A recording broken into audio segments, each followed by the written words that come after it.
Listo, chicos. Buenas noches. Buenas noches, chicos. Soy Paul Ruiz. En esta oportunidad yo les voy a mm, explicar acerca del tema de función sensitiva y disturbios sensoperceptivos. Ha habido un pequeño cambio en cuanto al orden de las teorías, básicamente. A las 8 voy a tener una reunión, así que de todos modos, disculpen ese cambio en el último momento. Y frente a eso, vamos a continuar. Frente a la función sensitiva y a los disturbios, ¿no? Le vamos a... espero se me pueda escuchar. ¿Me confirman si se logra escuchar, chicos? En el chat listo. Dentro de nuestro contenido, como siempre, tenemos en cuenta un caso clínico, después vamos hablando en algunos puntos algo de fisiología, ¿no? Y ya hablamos de las alteraciones y cómo evaluamos estas alteraciones, ¿ok? Espero se me pueda escuchar. Solo quiero que alguien me pueda confirmar si se puede escuchar por el chat o pueden levantar su micro. De la misma forma, para, para las preguntas pueden alzar su micro o, en todo caso, escribir en el chat. Genial. Gracias, Jason. Correcto. Entonces, dentro de la historia clínica, un paciente masculino de 40 años de edad sin antecedentes traumáticos de interés 8 semanas antes de su ingreso, presentó una evolución de cervicalgia, parestesia en miembro inferior derecho, atenuada con antiinflamatorios no esteroideos, ¿no? Posteriormente, el dolor se volvió intolerable, mostró alteraciones sensitivas en el hemicuerpo izquierdo, percibiendo solamente calor y frío en el hemicuerpo derecho. 2 días después, mostró leve disminución de la fuerza y sensibilidad en miembro inferior izquierdo. Los reflejos en miembros inferiores derecho también, ¿no? Razón por la que acude al hospital. No presentó alteraciones en la escala de Glasgow y pares craneales normales, ¿no? Cuando vemos este caso, lo que nos puede llamar la atención, o sea, ¿cuál sería el signo más importante acá? ¿Alguien puede escribirlo, no? ¿Cuál creen que es el signo más importante? Que me podría ayudar a acercarme al diagnóstico. Escríbanlo, los espero, no hay problema. Y luego, ¿qué le está, bueno, lo mismo, ¿qué le está pasando al paciente? O sea, ¿cuál es el principal problema? ¿O de qué debemos preocuparnos, ¿no? Cuando vemos un paciente en estas condiciones? A ver, chicos, ¿cuál creen que es el signo más importante?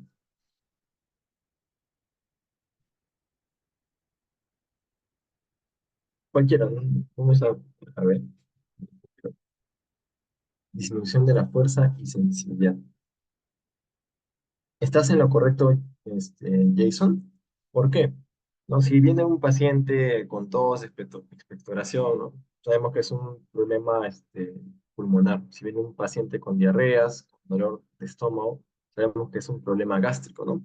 O, o de los intestinos, ¿no? Pero si nosotros vemos un signo de focalización, ¿no?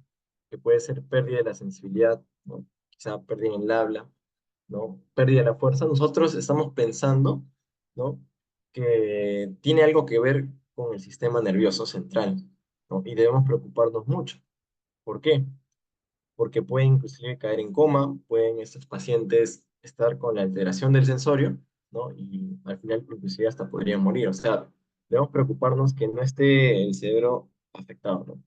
Pero ahora vemos pérdida de la sensibilidad y de la fuerza, pero lo que nos ayuda a, digamos, ver que no es el problema del cerebro, es quizá esto, ¿no? Presentó alteración en la escala de Glasgow, que está relacionado al sensorio, ¿no? O sea, no hay alteración, digamos, del sensorio. Los pares craneales están normales. Quiere decir que, digamos, de la cabeza para arriba está bien, ¿no? El problema está en otro lado. Y eso es lo que vamos a analizar con esta clase, ¿no? Primero, como esta clase es de la sensación y de los disturbios sensoperceptivos, tenemos que saber qué es una sensación. La sensación es una percepción consciente o la experiencia de estímulos que se originan dentro del cuerpo. Por lo tanto, las sensaciones como ver, como escuchar, como saborear, ¿no? Van a producirse mediante un estímulo externo en algunos casos, ¿no? Por ejemplo, yo veo una imagen de un árbol. ¿Ya? Hasta ahí es un estímulo, no es una sensación. ¿Qué va a pasar? Que ese estímulo que que se va a ser captado en mi retina por unas células específicas, ¿no? Va a llegar a mi cerebro y este va a ser decodificado y va a ser convertido en una sensación, o sea, lo que yo siento realmente, estoy viendo un árbol, ¿no? De la misma forma si saboreo algo, ¿no? Que algo está rico, o algo está agrio, o algo está feo, ¿no? Mientras llega a mi boca y a mi lengua, ¿no? Es un estímulo, pero hasta que llega al cerebro y es transformado en información, ahí recién se convierte en sensación, ¿no? Ahora, para eso hablamos de modalidades sensoriales, que pueden ser modalidades generales, y estas se subdividen en sensaciones somáticas y viscerales, ¿no? Y entre las somáticas tenemos a las principales como las táctiles, térmicas, dolorosas y propioceptivas, ¿no? Dentro de las sensaciones viscerales, ¿no? También vamos a ver que vamos a tener eh, receptores, ¿no? Dentro de los propios órganos, ¿no? Que se van a encargar de ciertas este, sensaciones en específico, ¿no? Sensaciones químicas, por ejemplo, para saber qué concentración hay de ciertos solutos y ello, ¿no? Pero ese no va a ser, digamos, en lo que nos vamos a enfocar hoy día, ¿no? Sino básicamente en las sensaciones somáticas. Por otro lado, tenemos las sensaciones especiales, ¿no? Las visuales, auditivas, vestibulares, olfatorias y gustativas, ¿no? ¿En qué se van a diferenciar estas dos tipos, estos grupos grandes, ¿no? Las sensaciones especiales, como lo dice su nombre, especiales, van a tener receptores específicos, ¿no? Que van a traducir un tipo de información en específico, ya sea estímulos químicos que los transforman en olores o en sabores, ¿no? O estímulos físicos que transforman los fotones en estímulos eléctricos y nosotros lo transformamos en lo que es una imagen, ¿no? Lo que percibimos. Ahora, también debemos entender que estas sensaciones, o sea, estos estímulos son captados por receptores, pero a veces escuchamos receptores superficiales, receptores profundos, exterorreceptores, interorreceptores, propios receptores, o escuchamos termorreceptores, quimiorreceptores, o sea, hay muchos receptores. Entonces, ¿dónde se encuentran esos? Todos esos, ¿no?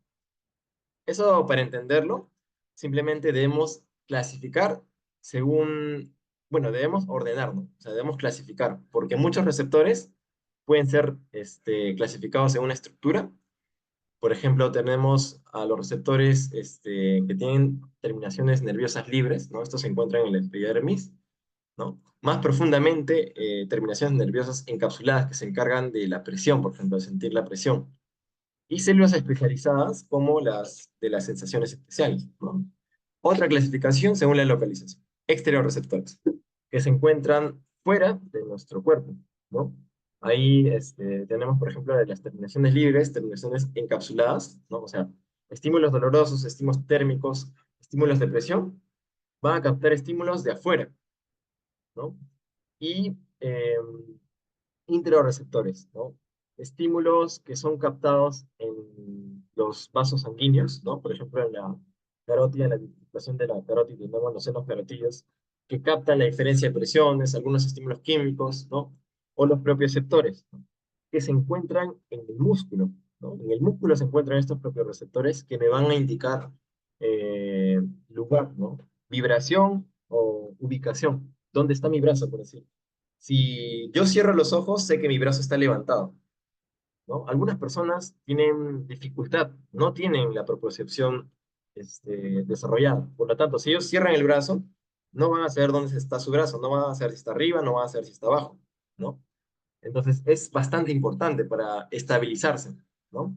Si tú le pides a un paciente que se pare y cierre los ojos, va a mantenerse parado, ¿no? Inclusive, una técnica es el romper, ¿no? Romper positivo, romper negativo. Al paciente se le pide que se pare, ¿no? Que ponga las manos al frente, que cierre los ojos. Si este paciente se cae, mientras cierra los ojos, quiere decir que pues, pueden estar afectados la vía que conecta estos propioceptores, ¿no? O los propioceptores también, ¿no? También tenemos, según el estímulo detectado, ¿no? Nociceptor, un estímulo de olor, termorreceptor, estímulos de temperatura, quimiorreceptor, estímulos químicos, receptor, ¿no? Por ejemplo, la presión, fotorreceptor, osmoreceptor. Entonces, cuando hablemos de un receptor, ¿no? Tenemos que usar estas clasificaciones. Por ejemplo, los receptores del dolor, los nociceptores, ¿no? ¿Qué estímulo detectan? dolor. ¿Dónde se localizan? Esteroreceptores, ¿no? Fuera, ¿no? Este, bueno, en la epidermis, pero captan estímulos externos al cuerpo. ¿Y qué estructura microscópica tienen? Son terminaciones nerviosas libres, ¿no? De esa forma entendemos los receptores. Entonces, no se confundan cuando escuchan muchos términos acerca de los receptores, sino que apliquen su clasificación para entender que un receptor puede estar identificado según su estructura, según el estímulo de localización que identifiquen, ¿no? Y según el estímulo detectado, por ejemplo, ¿no? Entonces, estos receptores van a llegar al sistema nervioso central, ¿no? Por unas vías, ¿no? Por estos axones. Entonces, estos receptores y estas vías axonales van a tener territorios, ¿no? Y eso definimos los dermatomas. Estas áreas que van a estar conectadas al sistema nervioso central, ¿no? Para formar lo que es la médula espinal. Y a través del asta posterior, ¿no? Llegan eh, a la médula espinal, sube, ¿no? Y bueno, hasta que llega el sistema nervioso central al cerebro, ¿no? Es donde se transforma en una sensación. Básicamente los dermatomas nos indican a qué nivel se encuentran estas áreas y qué podría afectar según el tipo de lesión, ¿correcto?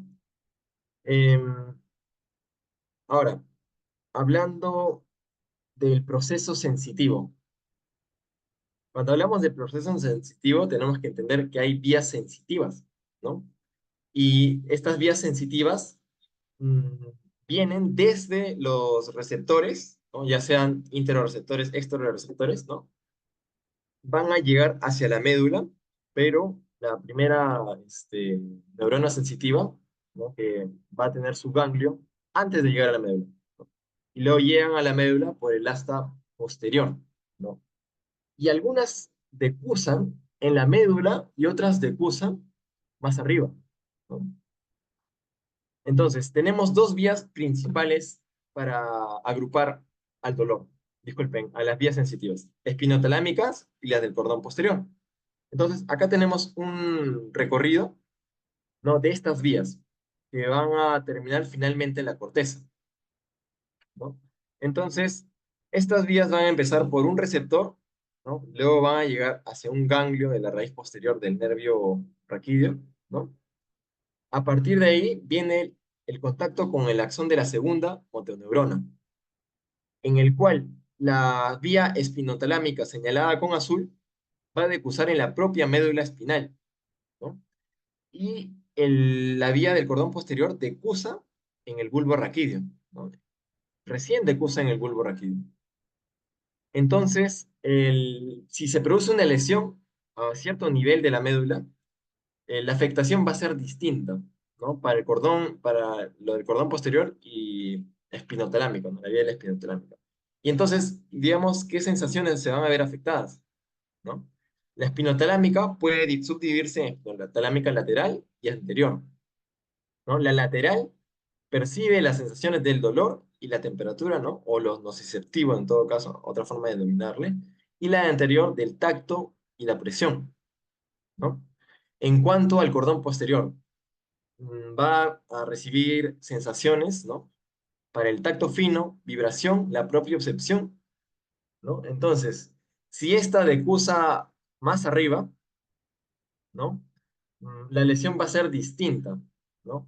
A que si esta decusa en la misma médula, ¿no? O sea, la relación o los signos que yo voy a encontrar va a ser diferente. Una va a ser del mismo lado de la lesión y otra va a ser contralateral, ¿no? Eso es lo que varía, ¿no? Y eso es lo que vamos a definir. Ahora, un dato más, que la espina talámica, si bien decusa la médula espinal, no decusa ni bien llega a su nivel sensitivo, sino decusa tres niveles por encima. ¿Qué quiere decir? Que si yo me lesiono en T1, por ejemplo, el nivel T1, o sea, torácica 1, lo que se va a ver afectado contralateralmente va a ser tres niveles por debajo. O sea, T1, T2, T3. T3 y T4 son las que se alteran. Entonces, la lesión espinotalámica ya sea ya competa dolor o temperatura, se va a ver en la clínica por 3 niveles debajo de donde fue la lesión. En cambio, en el cordón posterior no. ¿No? El cordón posterior sí va a ser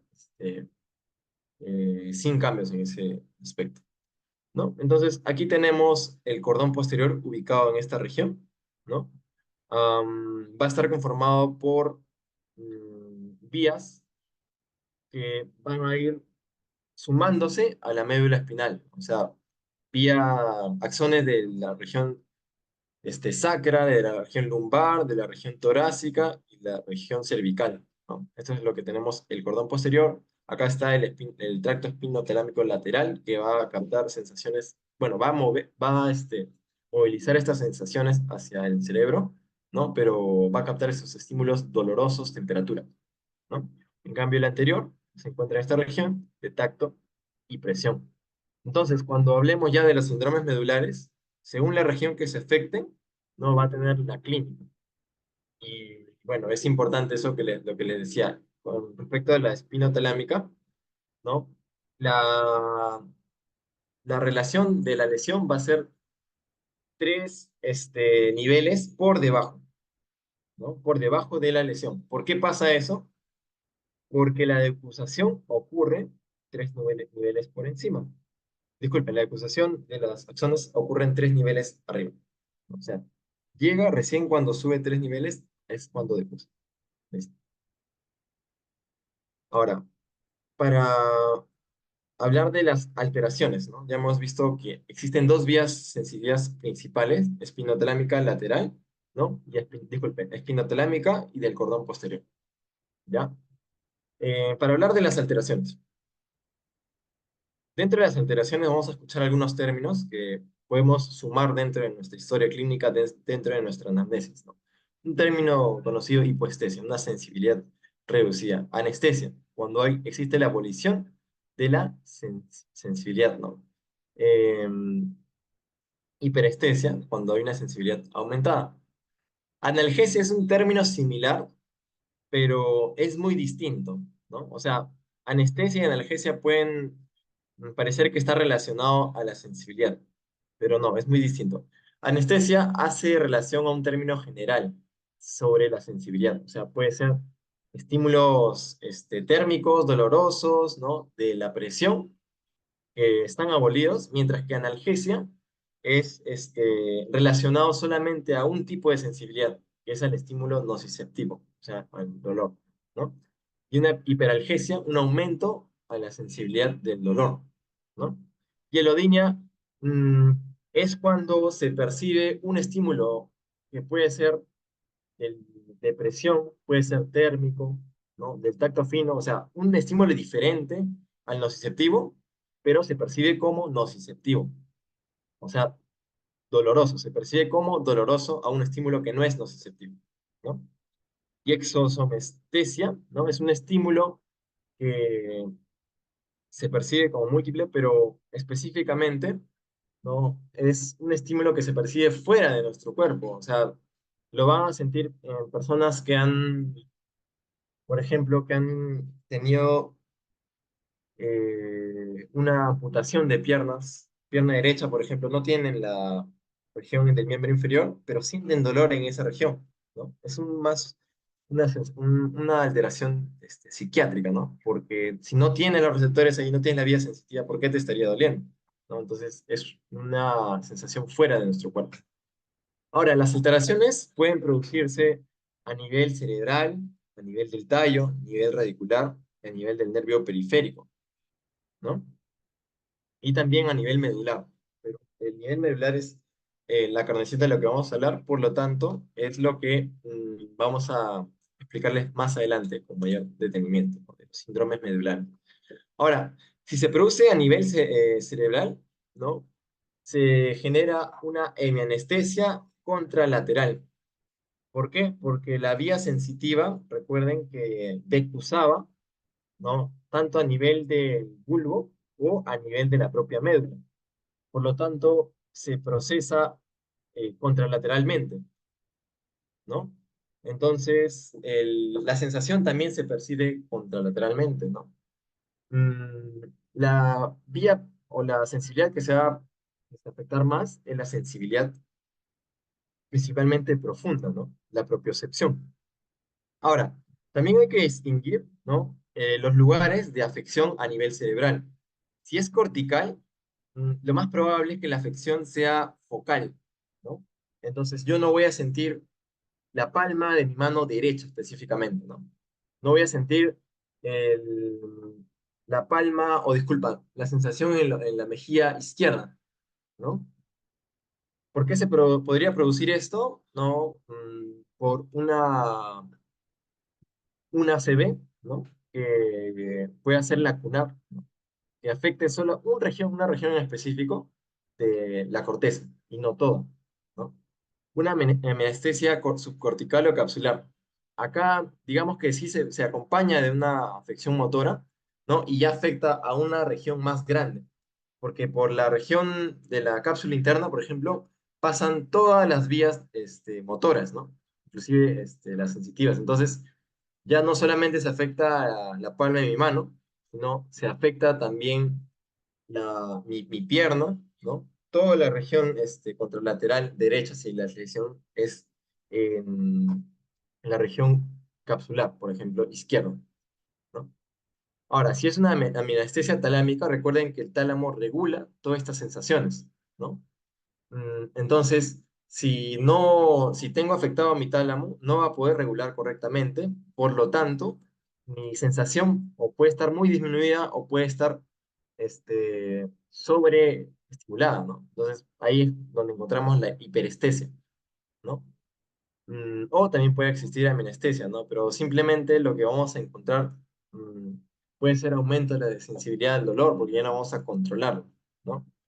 En el tallo, lo que vamos a poder observar principalmente, ¿no? Va a llegar a ser las estructuras que encontramos dentro del tallo, ¿no? Dentro del tallo nosotros encontramos núcleos de los pares craneales. Entonces, si hay una lesión que afecta el tallo, sí, afecta la sensibilidad porque por ahí pasan las vías sensitivas, ¿no? Pero también existen otros núcleos importantes de los pares craneales, ¿no? Que inervan sensitivamente, motoramente, ¿no? A la cara, por ejemplo, a la lengua. Entonces, según el nivel, si es en el mesencéfalo, si es en la protuberancia, ¿no? No sé, en la médula, ¿no? Va a afectar esos núcleos, también va a tener esos núcleos afectados, esos pares craneales afectados, ¿no? Ahora, en los síndromes radiculares, hablamos de la afección de raíces, por ejemplo, el plexo cervical, ¿no? Cuando existe un jalón de brazo, ¿no? Muy fuerte, ¿no? En un accidente de tránsito, por ejemplo, ¿no? O en accidentes laborales, puede ocurrir una lesión de todo una raíz nerviosa, ¿no? Un conjunto de raíces y eh, puede comprometer según esa región afectada. O sea, si mi plexo comprometido es el derecho, obviamente el izquierdo no voy a tener afección, ¿no? Entonces, como lesiona todo un plexo, lesiona todo el nervio, a todos los nervios. Y esos nervios están conformados por axones de todo tipo de células, ¿no? Tanto sensitivas como motoras. Entonces puedo tener una alteración sensitiva como motora. Ahí tenemos las alteraciones más frecuentes, ¿no? Una afección braquial, del plexo lumborsacro, o una neuralgia ciática, ¿no? Una patología de discos intervertebrales. Del nervio periférico, ¿no? Hablamos de un trastorno de sensibilidad al nervio que inerva un área, ¿no? Específica. ¿Dónde podemos encontrar esto? Neuropatía diabética, por ejemplo. Esta va a afectar, o un síndrome compartimental, ¿no? Del túnel del carpo, donde puede afectar a ciertos nervios, ¿no? O también, como les comentaba, la neuropatía periférica, ¿no? Que se produce por una acumulación de agentes bueno, eh, por una hiperglicemia crónica, ¿no? Estos productos tóxicos dañan al nervio periférico, ¿no? Y este daño va a permitir que la sensación no sea percibida adecuadamente, ¿no? Puede haber una hemianestesia, puede haber una hiperestesia en estos pacientes. O sea, pueden haber pacientes que tengan mucho dolor cuando tú los tocas simplemente, cuando los examinas, o puede ser que no sientan. ¿Qué herramientas usamos frente a esto?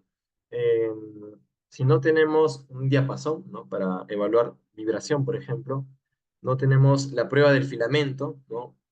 Mm, podemos usar una hojita simple, ¿no? Pero, o sea, es recomendable tener estos materiales, ¿no? Para ver qué tan afectada está la sensibilidad. Y realmente, tú ves los pacientes diabéticos que vienen a consulta, se les hace eso, ¿no? La estimulación con el filamento y no sienten. Ahora, hay que tener mucho cuidado si es que realmente sienten o no sienten. No puede pasar que tú le aplicas la prueba del filamento, si algunos lo han escuchado, ¿no? En la palma o en la planta del pie, el paciente te dice que sí siente, pero ¿por qué siente? Porque él está viendo y un paciente realmente a veces puede mentirte, ¿no? Y para que no se preocupen ante el médico, no, sí siento, y está viendo que le estás tocando. Entonces, para eso que se le pide a nuestro paciente que cierre los ojos, ¿ya? Primero lo estimulas. Sientes, sientes, sientes, el paciente te va a seguir mintiendo. Sí, siento, sí, siento. Entonces tú le dejas de estimularle y le sigues hablando. Sientes, sientes, el paciente te va a decir, sí, siento, sí, siento. Obviamente ahí descubres que está mintiendo, ¿no? Entonces, también descubres que el paciente tiene efectivamente la neuropatía diabética, ¿no? Y esa neuropatía diabética significa que es un paciente con hiperglicemia de larga data, ¿no?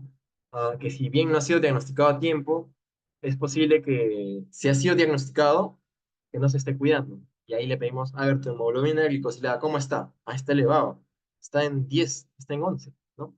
Quiere decir que el paciente no se cuida. Entonces, por eso es que a partir de la clínica nosotros vamos a pedir nuestros exámenes de laboratorio, ¿no? Pero acá nos centramos en la semiología. Listo. Ahora sí, digamos, en la carnecita, ¿no? Con lo que a veces preguntan bastante, ¿no? Los síndromes medulares, ¿no? Hablábamos de afecciones centrales en el cerebro, corticales, subcorticales, capsulares, radiculares o de nervios periféricos, pero uno de los más importantes vienen a ser los síndromes medulares. Y dentro de la médula, ¿qué tenemos? ¿Qué áreas pueden verse afectadas? En la parte de la izquierda tenemos áreas sensitivas, ¿no? Área del cordón posterior, área espinotalámico lateral y espinotalámico anterior, ¿no? Y acá tenemos los tractos motores que van desde la corteza hacia la médula, ¿no? O desde otras regiones, pero terminan en la médula finalmente, ¿no? Y también tenemos, recuerden que tenemos un sistema nervioso autónomo, que está conformado por un sistema nervioso parasimpático y un simpático, ¿no?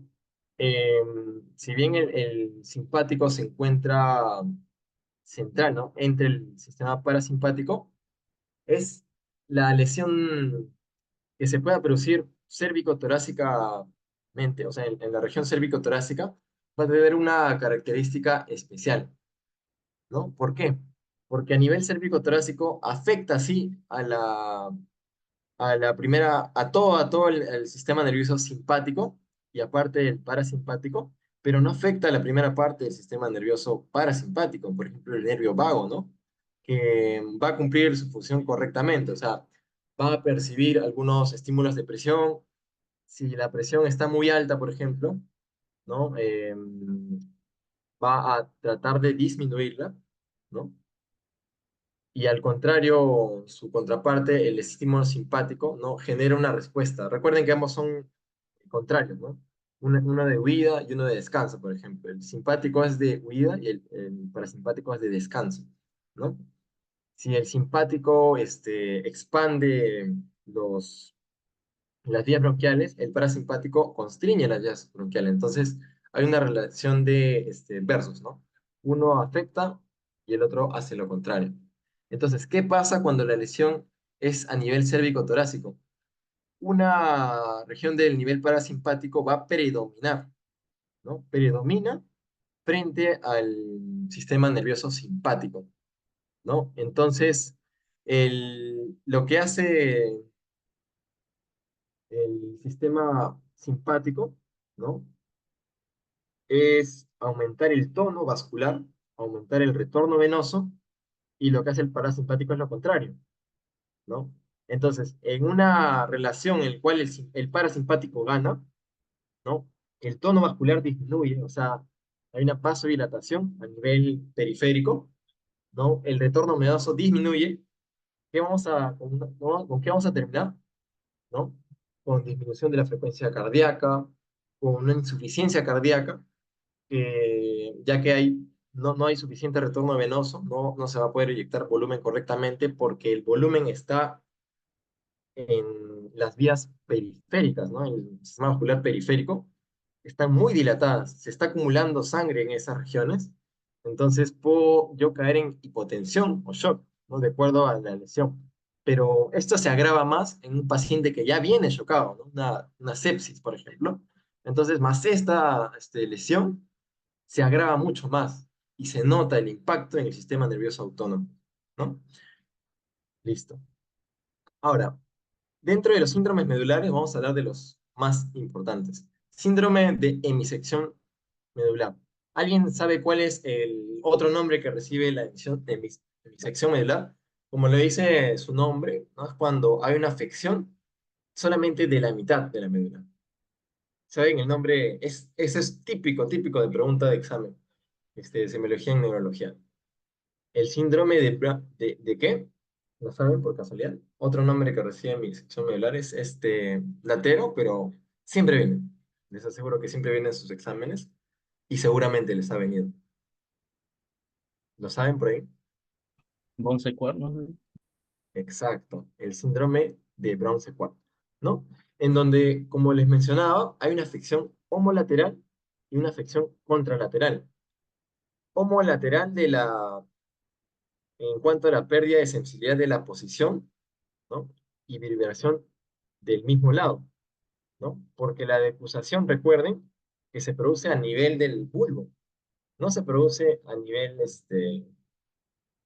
de la médula. En cambio, contralateral, en la vía espinotalámica lateral y anterior. O sea, va a haber pérdida del dolor y de la temperatura, 3 niveles por debajo de la lesión, ¿no? ¿Por qué por debajo de la lesión? Ya,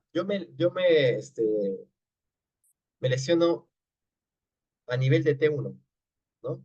A nivel de T1 me lesiono. Pero ¿qué pasa en T4?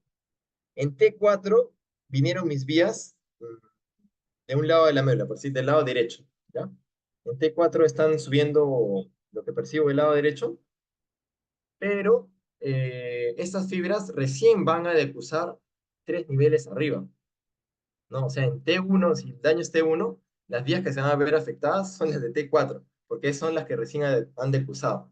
O sea, contralateralmente voy a tener pérdidas del dolor y de la temperatura 3 niveles por debajo, ¿no? Eso es lo que entendemos. Entonces, ¿cómo se va a ver mi pérdida de sensibilidad anatómicamente? A nivel izquierdo, ¿no? Si la lesión es en la hemisección derecha, ¿no? Hemisección derecha, mi afección contralateral va a ser izquierda, ¿cierto? Entonces, ¿qué no voy a sentir? El dolor, ¿no? Temperatura.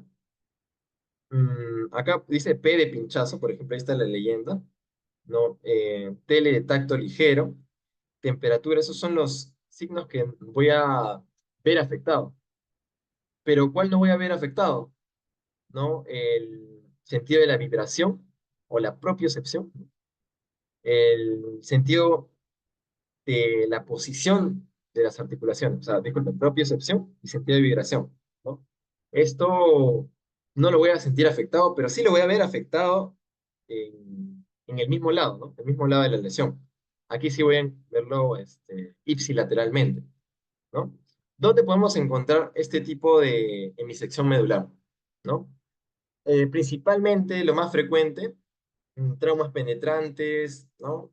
Ya más lejano, neoplasias medulares, esclerosis múltiple, ¿no? Enfermedades crónicas degenerativas, enfermedades vasculares, ¿no? La hemisección medular dentro de la patología medular comprende el 2% de todas las afecciones, ¿no? O sea, de 100 patologías que afecten solamente la médula espinal, el 2% concierne a una hemisección medular, ¿no? Es bastante poco.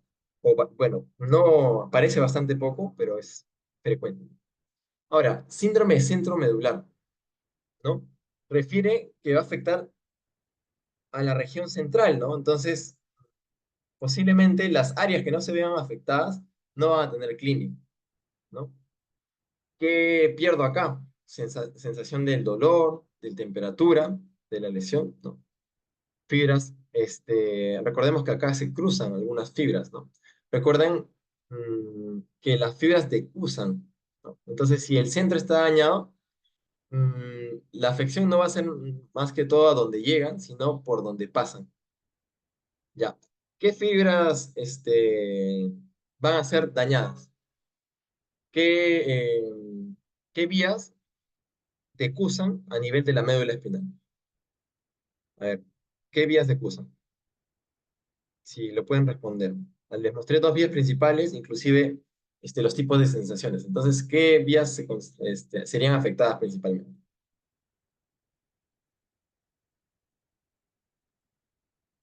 ¿Espinotalámica lateral o del cordón posterior?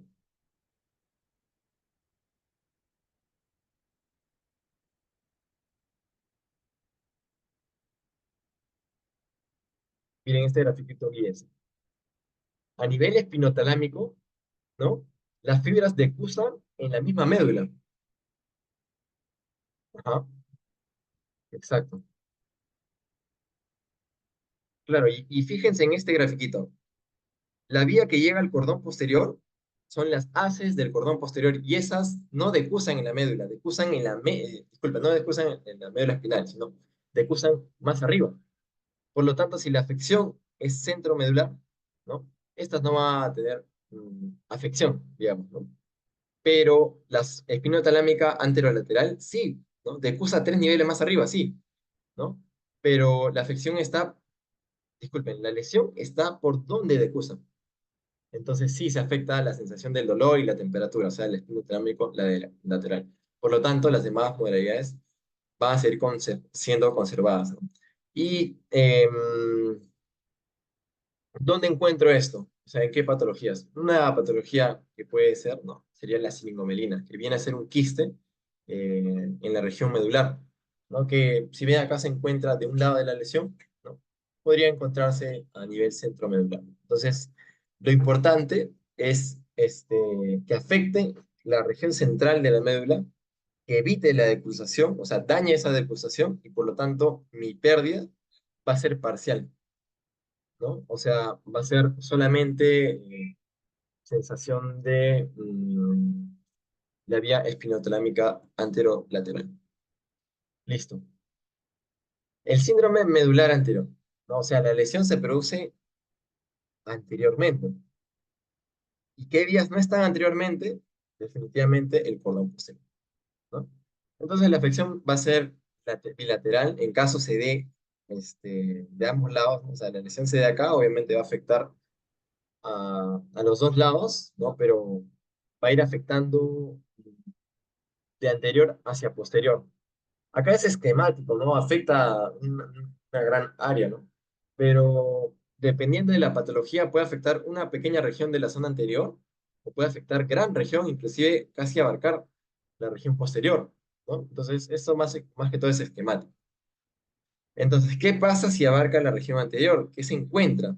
El haz espinotalámico anterior. El lateral también se encuentra, ¿no? O sea, está cerca, pero la anterior va a ser la que va a ser más afectada, ¿no? Entonces vamos a encontrar pérdida del dolor, de la temperatura, por debajo de la lesión, ¿no? Siempre les decía, ¿no? Vas a encontrar la afección 3 niveles por debajo de donde encuentres tu lesión, ¿no? Listo. ¿Y qué puedo encontrar? ¿No? ¿Qué puedo encontrar? ¿Dónde puedo encontrar estas patologías? Oclusión de una arteria espinal post cirugía, ¿no? O sea, es la más común, iatrogénica. Menos del 1% es este tipo de síndrome medular anterior, así que es más probable que la encontremos en ámbitos quirúrgicos, ¿no? Que debido a un pinzamiento cruzado de la aorta durante la reparación de un aneurisma aórtico torácico o abdominal, ¿no? Entonces, eso es lo que vamos a encontrar. Estos gráficos, ¿no? son bastante interesantes, ¿no? Acá van a ver la sección izquierda, lo que van a encontrar dañado, ¿no? La afección de temperatura, del dolor, ¿no? Y del tacto. Pero la propiocepción, la vibración, no la vamos a encontrar afectada. Eso es lo que encontramos. El,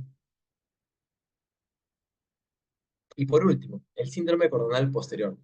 Simple, la afección se produce posteriormente y por lo tanto va a afectar principalmente a lo que es disculpen, este síndrome medular anterior, ¿no? Va acompañado de afección motora. O sea, si bien ahorita nos estamos centrando de problemas sensitivos, ¿no? Más adelante en la próxima ponencia va a hablar de problemas motores, ¿no? Entonces, cuando hablemos de lesión medular, hablamos de las vías que van a ser afectadas. Yo les estoy hablando de las vías sensitivas, ¿no? Pero también la clínica va con con signos motores. Por lo tanto, hay que entender bien eso. Síndromes medulares no es solo sensitivo, también es motor, ¿no? Inclusive del sistema nervioso autónomo. Por eso, es solamente para entender la parte de la sensibilidad, ¿no? Ahora, el síndrome cordonal posterior, ¿no? Se pierde la región posterior, entonces el dolor y la temperatura intactos, porque eso está de anterior y lateral. En cambio, el cordón posterior que ve vibración, que ve ubicación, ¿no? de las articulaciones, de los músculos, ¿no? Se encuentra en esta región. Por eso, por lo tanto, yo voy a tener afectado esto, ¿no? Y acá dentro de mi gráfico lo voy a observar, ¿no? El tacto, el dolor y la temperatura, correcto. En cambio, la vibración y la sensación espacial va a ser afectada. ¿Dónde encuentro esto? Una compresión e hiperextensión que pueda ocluir la arteria valvular posterior. Tumores, compresión discal, ¿no? En el hospital yo llegué a ver el caso de un paciente con síndrome coronal posterior, ¿no?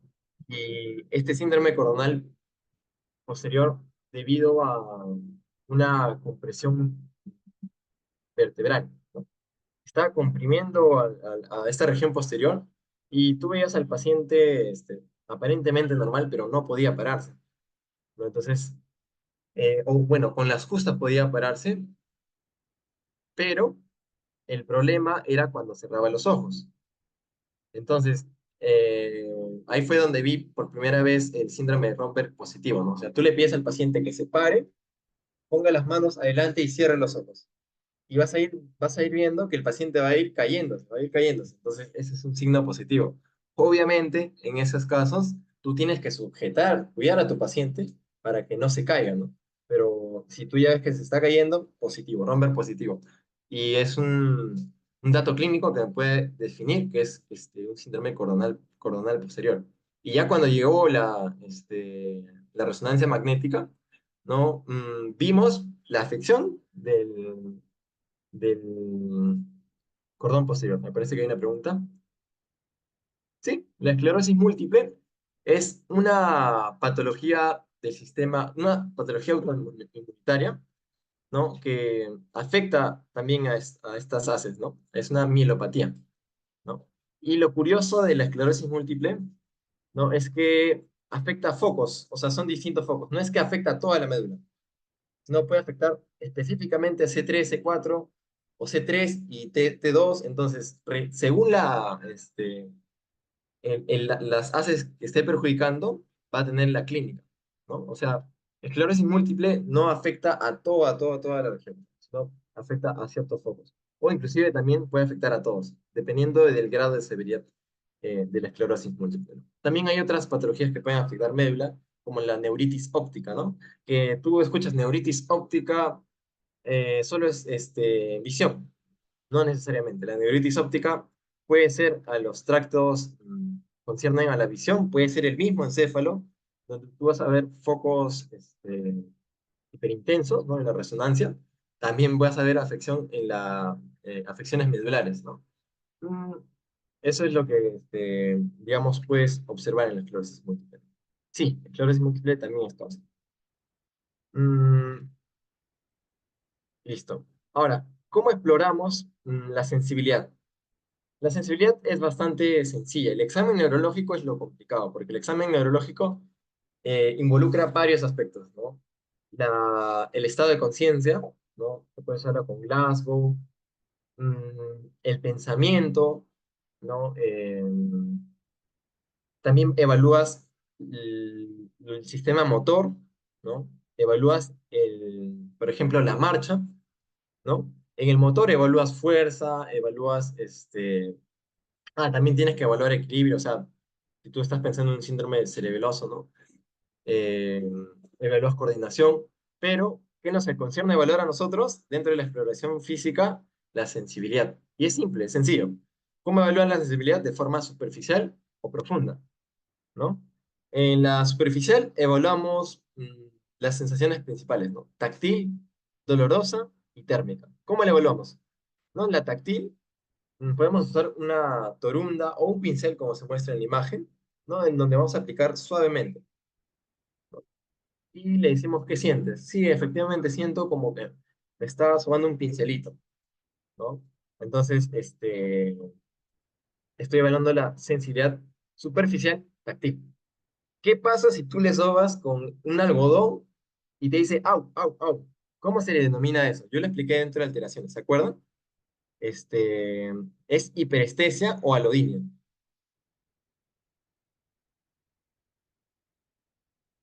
Correcto. Alodinia, porque es un estímulo distinto, no es nociceptivo, pero él lo percibe como dolor, ¿no? Hace una semana, yo estaba en Iquitos, estábamos rotando en el Hospital Regional de Iquitos, y teníamos un paciente que había tenido una alteración, ¿no? Capsular y también del tálamo, o sea, un paciente con VIH, ¿no? Que había sufrido un síndrome inflamatorio de reconstitución inmune, que les explico cómo es. Un síndrome, un SIRI, como le dicen, se produce en pacientes con VIH que tenían carga viral muy baja, menor a 50, que empiezan a tomar tratamiento reviral, antiviral, y su sistema inmunitario empieza a aumentar, pero aumenta tan rápido que cuando había una infección que estaba latente, esta se reactiva. Y en este caso, el toxoplasma, ¿no? Que estaba en su cerebro, ¿no? Al reconstituir su sistema inmunitario, empieza un efecto inflamatorio muy fuerte. Y eso es lo que le causa una inflamación, un daño a nivel cerebral, ¿no? Entonces, eso lo vemos en la tomografía como una captación intensa, ¿no? Con efecto de masa, ¿no? Que está afectando la región del tálamo y la región capsular izquierda. Por lo tanto, tenía una hemiparesia contralateral derecha, ¿no? Nosotros cuando lo evaluábamos al paciente, no queríamos evaluar fuerza, el tacto, para ver cómo estaba, sentía dolor. O sea, no lo estaba estimulando nociceptivamente, pero tenía o sea, sentía dolor, no se quejaba el paciente. Entonces, ahí describimos como alodinia, ¿no? En cambio, si el paciente recibe un estímulo doloroso, va a sentir dolor efectivamente, pero eso varía en los sujetos. ¿Qué quiere decir? A uno tú le pinchas un poquito, no le duele. A un niño tú le pinchas, se va a quejar, va a empezar a llorar. O a un adulto que tenga su umbral muy, muy, muy, muy sensible, ¿no? Ahora, ¿cómo estimulas dolorosamente, ¿no? Una, le puedes estimular, ¿no? Con una aguja chiquita o con un objeto puntiagudo, no romo, ¿no? O sea, no romo en todo caso. Y lo que va a sentir el paciente va a decir, sí, sí siento que está doliendo un poquito, pero el objetivo de esto no es pincharlo, sacarle sangre y hacerlo dolor, hacerlo sentir dolor, ¿no? Sino mediante estos objetos puntiagudos, ¿no? Estimularlo, básicamente, ¿no? Nada más. Y térmica, puedes evaluar la sensación del frío o calor, ¿no? O sea, tú quizás no tienes materiales fríos o calientes, entonces tú agarras una bolsita, lo pones uno con líquido tibio, no caliente, no a 100 grados, sino de 45 a 50 grados, otro con líquido frío, ¿no? Agua normal, y lo que tú evalúas al paciente. Le dices que cierre los ojos, recuerda que cierre los ojos para que no te mientan. ¿Sientes o no sientes? ¿Qué sientes? No siento. Ah, ya, espérate. Este paciente tiene una anestesia, ¿no? Ahora, ¿sientes caliente o frío? El paciente te dice frío, y tú le estás estimulando con agua caliente, ¿no? Entonces está alterado esa sensación. O siente, no, o siente frío, ¿no? Entonces también está alterado. Entonces el paciente lo que te debe decir para definir que está correctamente es, si le pones un estímulo caliente, te debe decir, sí, está caliente. Y lo siento en el brazo izquierdo, o sea, ubica dónde está tu lesión, disculpa, ubica dónde lo siente. Igual en el brazo izquierdo y derecho con el estímulo frío, ¿no? Ahora, en la exploración profunda, vamos a tener a la varestesia, ¿no? O sensibilidad a la presión, ¿no? Donde con el pulpejo del dedo evaluamos la presión. La palestesia, mediante el diapasón, estímulos de vibración, ¿no? En el cordón posterior. Esto, ¿en dónde usamos bastante? En los pacientes de neuropatía diabética. Recuerden que en los pacientes con neuropatía diabética tienen bueno, está afectada, como dicen, en calcetín, en guantes y en calcetín. O sea, toda la región de la mano ha sido afectada periféricamente. Y estos nervios de la vía del cordón posterior que captan vibración son los que son mayormente afectados, ¿no? Y nosotros abrimos el diapasón con 128 Hz de frecuencia, el más frecuente, el paciente no siente que vibra. Por eso tú le dices, cierra los ojos y dime qué sientes. ¿Vibra o no vibra? Él te va a decir, sí vibra, pero entonces tú sé más inteligente. ¿Qué sientes? Punzón, vibración, dolor, quema. La gente no te va a decir nada porque no siente. No siento nada, no siento nada. Listo, la vibración está afectada. La pelestesia, ¿no? Está afectada. Entonces se dice apalestesia. No siente, no siente la vibración. Y la batistesia, ¿no? Evalúa la propiocepción, ¿no? ¿Qué quiere decir la sinestesia? Evalúa la sinestesia y la estatestesia, ¿no? La sinestesia, disculpe, la estatestesia, ¿dónde está tu brazo, tu mano? Ahí está, mi mano está levantada. Listo. Ahora, yo siento cuando estoy moviendo mis manos, ¿no? Esa es la sinestesia, ¿no? O sea, la batistesia evalúa el movimiento, o sea, que tú percibes cuando se mueve tu brazo o alguna parte de tu cuerpo y evalúas dónde está esa parte, o sea, está arriba, está abajo, tú evalúas y tú evalúas cuando está subiendo o cuando está bajando. Eso es lo que evalúa la batistesia, ¿no?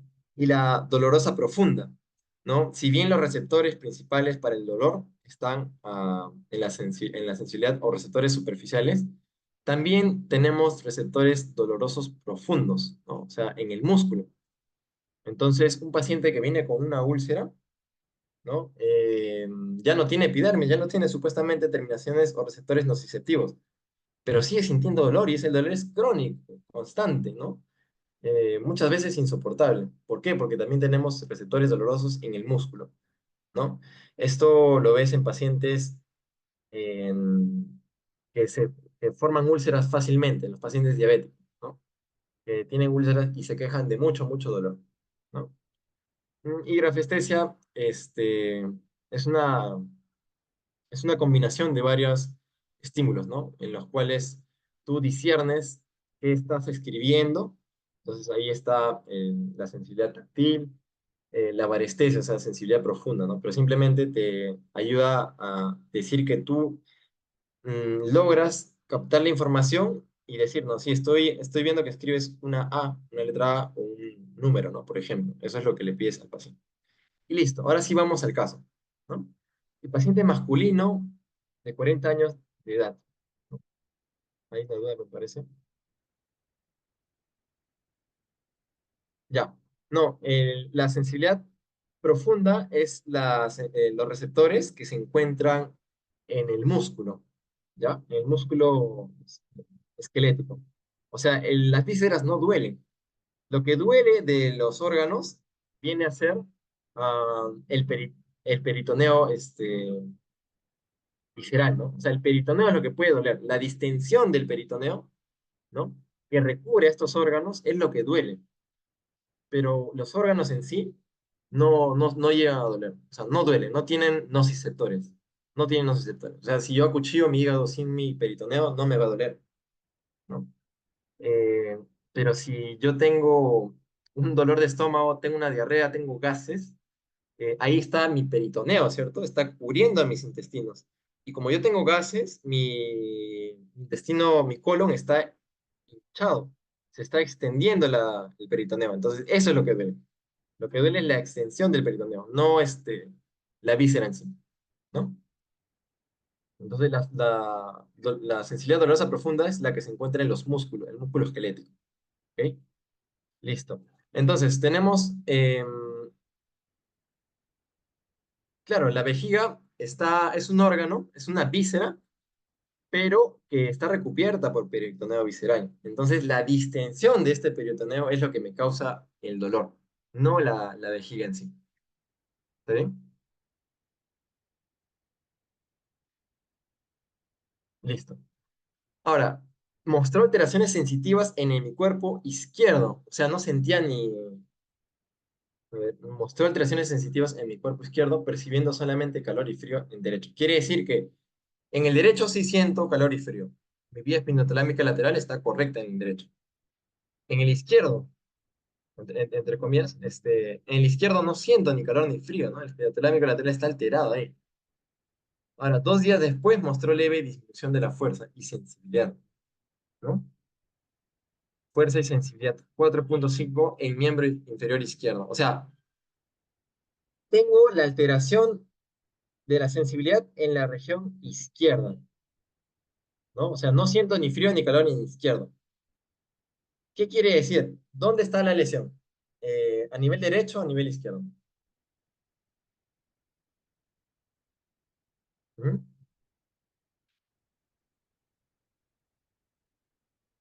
Si perdí la sensación izquierda, ¿no? ¿Dónde está la lesión? ¿A nivel izquierdo o a nivel derecho? Ujú, en medio de la derecha, correcto. ¿Por qué? La espina talámica lateral es contralateral, contralateral, contralateral. Entonces, lo que perciba o lo que no perciba correctamente en la parte izquierda se va a ver reflejado en la lesión derecha. Muy bien. Listo. Entonces, ¿qué le está pasando a mi paciente? Mi paciente viene por una cervicalgia. Cervicalgia, ¿no? Cervicalgia. Mm, entonces, algo le está doliendo acá. Lo más frecuente es una radiculopatía, o sea, una herniación, ¿no? Algún problema a nivel de las vértebras, ¿no? ¿En dónde se ubica la lesión?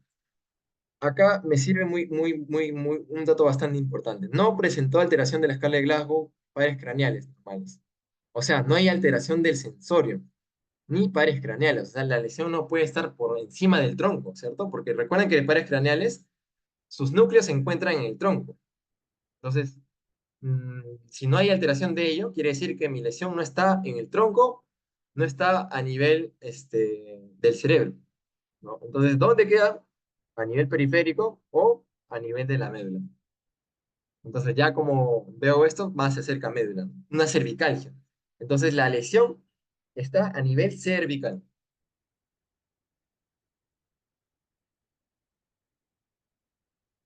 Ujú. Claro, claro, claro. Ujú. Es claro, es cierto. Este es un reporte de caso que he encontrado, pero me parece que la lesión en este caso se refiere al hemicuerpo derecho, o sea, tanto izquierdo, disculpe, tanto miembro superior como miembro inferior. Aquí está. Mostró alteraciones sensitivas en miembro izquierdo, ¿no? O sea, tanto miembro, esto quiere decir miembro superior izquierdo y miembro superior derecho. Ya puede variar en cuanto a la percepción, quizá en uno siente más que en el otro, en uno siente menos que en el otro, ¿no? Pero la afección es del lado izquierdo totalmente. ¿Ya? Listo. Entonces, dentro de los exámenes auxiliares, ¿qué tenemos? En las imágenes por resonancia magnética, ¿no?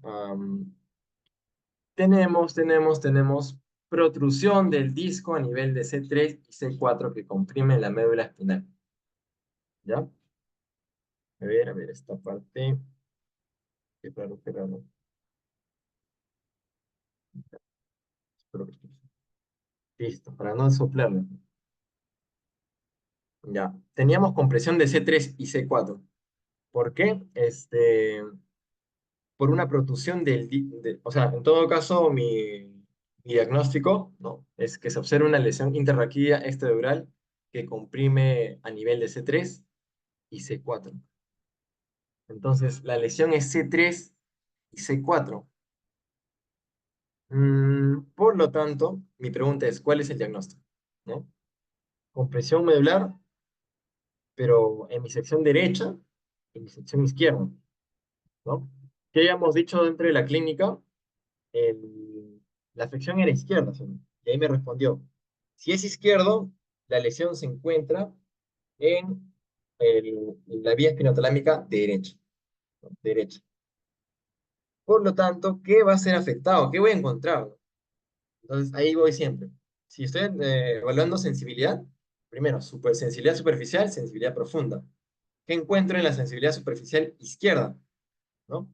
Eh, no veo percepción de frío ni de calor. Entonces, si es en C3 y C4 y C5, la lesión, o sea, disculpen, la sensibilidad superficial alterada va a ser 3 niveles por debajo, ¿no? O sea, si es C3, C4 va a estar en T1, T2, ¿no? T3.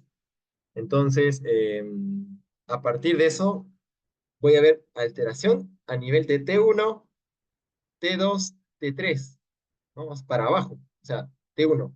Sí, efectivamente, tiene alteración en el miembro superior izquierdo, ¿no? Pero parece más por la región dorsal, ¿no? O sea, si ustedes ven, no afecta a todo el brazo. Entonces, es importante lo de los dermatomas, porque en mi anamnesis me ponen, sí, miembro izquierdo no hay sensibilidad de frío y calor, pero fueron meticulosos al decir en la región T, que abarca el T1, no se encuentra. En la región C6 sí se encuentra. No evaluaron eso. Entonces hay que ser más meticulosos para evaluar la región afectada. Pero ¿dónde puedes usar eso? Si ya tienes resonancia magnética que te dice cuál es el nivel de lesión. En el SERUMS, en el internado, o cuando no tengas exámenes auxiliares, tienes que enfocarte en la clínica. La clínica manda, ¿recuerda? Entonces, si mi afección va a ser a partir de T1, T2, T3, a partir de eso, de ello, ¿no? Todo lo demás va a estar afectado. Y si es solamente el lado izquierdo, entonces mi región afectada va a ser el espinotalámico la anterolateral. Y a nivel profunda, ipsilateral, presión, vibración, propiocepción. ¿Por qué el paciente no ha encontrado alteración, ¿no? Del mismo lado? ¿Qué le pediríamos al paciente? Que en vez de que se pare en dos pies y cierre los ojos, si la afección es derecha, ¿no? En mi sección derecha, le pedimos que se pare con el pie derecho y se va a caer. Le decimos que se pare con el pie izquierdo y va a mantener, porque tiene conservada, ¿no? Del lado izquierdo, pero no del lado derecho. Entonces, eso es lo que, así como enfocamos nuestra evaluación de un paciente con un síndrome medular, ¿no? Y cómo encontramos el examen físico, superficial y profundo. Nada más es lo que deseo que se lleven. Y eso sería todo, chicos. Si tienen alguna duda, pueden comentarla ahorita. Si no, ya estaríamos acabando. Disculpen más bien por la... a ver, tengo que terminar la grabación.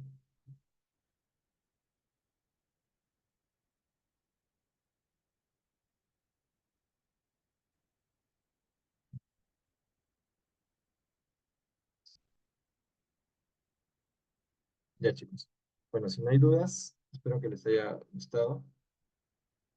Y bueno, eso sería todo, chicos, por ahorita. Vale, luego termina la grabación.